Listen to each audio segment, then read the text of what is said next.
Happy new ইয়াৰ মই লিখি আছোঁ পঠিয়ালে নাই প্ৰথমত নহয় এইটো বিল আকৌ আকাশী গংগাটো দিব লাগিব নহয়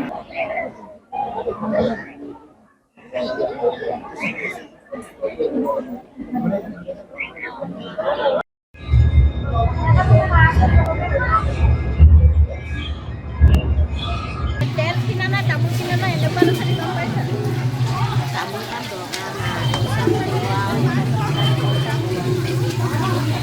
আজি পবিত্ৰ দিনৰ পবিত্ৰখনৰ পবিত্ৰ মুহূৰ্তত সকলো তীৰ্থযাত্ৰীলৈ আমি বটদ্ৰৱাবাসী হিচাপে আমি তেখেতসকললৈ আন্তৰিক শুভেচ্ছা জ্ঞাপন কৰিছোঁ।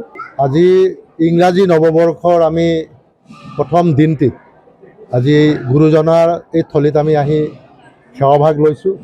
আজি অজস্ৰ অসমৰ জনসাধাৰণে বছৰৰ ইংৰাজী নৱবৰ্ষৰ প্ৰথম দিনাখন আগন্তুক বছৰ তেওঁলোকৰ জীৱনত বাট পথ কেনেকৈ সফল হ'ব পাৰে তাৰ উদ্দেশ্যৰে সকলোৱে আহি গুৰুজনাৰ পৰা আশীৰ্বাদ লৈছে।